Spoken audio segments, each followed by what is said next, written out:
Hi hello yours, welcome back to our channel. ఇప్పుడు మనం చేయబోయే రెసిపీ వచ్చేసి క్యారెట్ ఫ్రై అండి. ఈ విధంగా ఎలా చేయాలో చూసేద్దాం. స్టవ్ ఆన్ చేసుకొని బాండి పెట్టుకుందామండి. బాండి హీట్ ఎక్కిన తర్వాత ఆయిల్ అయితే యాడ్ చేద్దాము.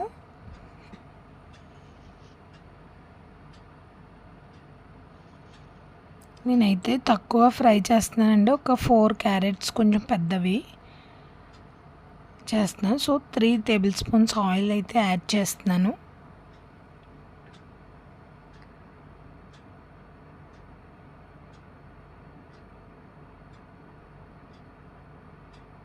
చూసారుగా, ఈ విధంగా హీట్ ఎక్కిన తర్వాత వెల్లుల్లిపాయ కట్ చేసుకొని వేసుకుంటున్నానండి. జీలకర్ర,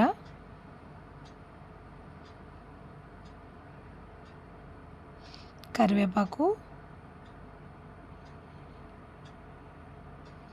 ఎండుమిర్చి ఒకసారి కలపెట్టుకుందామండి.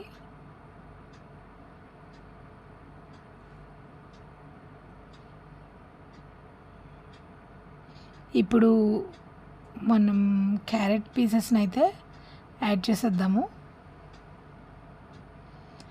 దీన్నే క్యారెట్ తాలింపు, క్యారెట్ ఫ్రై అని కూడా అంటారండి. ఒకసారి మనం కలుపుకున్న తర్వాత మూత పెట్టుకుందాం ఒక 2 మినిట్స్. ఇప్పుడు ఒకసారి ఓపెన్ చేసి చూసారా, మ్యాక్సిమమ్ మగ్గిపోయే క్యారెట్స్ అనేది. చిన్న చిటికెడు పసుపు యాడ్ చేద్దాము.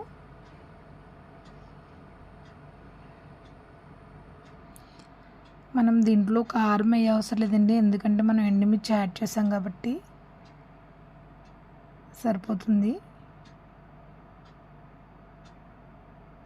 పసుపు యాడ్ చేసిన తర్వాత బాగా మిక్స్ చేసుకోవాలి. ఒకసారి మళ్ళీ 1 మినిట్ మూత పెట్టేద్దాము. ఓకేనా, ఇప్పుడైతే ఓపెన్ చేసి చూద్దాము. చూడండి, ఈ విధంగా మనకి ఫ్రై అయిన తర్వాత మనం సరిపడినంత సాల్ట్ని అయితే యాడ్ చేసేద్దాము. స్టార్టింగ్ వేసుకోకూడదండి, స్టార్టింగ్ వేసుకుంటే ఉప్పు ఎక్కువైపోతుంది. సో ముక్క ఫ్రై అయిన తర్వాత అప్పుడైతే సాల్ట్ని అయితే యాడ్ చేసుకోవాలి. సో చూసారుగా, ఈ విధంగా మనకి క్యారెట్ ఫ్రై అనేది రెడీ అయిపోయింది. ఒక 2 మినిట్స్ మళ్ళీ మూత పెట్టుకుందాము. ఓకేనా, ఇప్పుడు ఓపెన్ చేసి చూద్దాము. చూసారుగా, ఈ విధంగా మనకి మ్యాక్సిమం కుక్ అయిపోయింది. బాగా ఫ్రై చేసుకున్న తినలేమండి. సో క్యారెట్ ఫ్రై అయితే రెడీ అయిపోయింది. ఇప్పుడు మనం రైస్లో సర్వ్ అవుట్ చేసుకోవడమే. చాలా చాలా బాగుంటుంది. మీకు నచ్చినట్లయితే లైక్ చేయండి, షేర్ చేయండి, కామెంట్ పెట్టండి. Thank you for watching.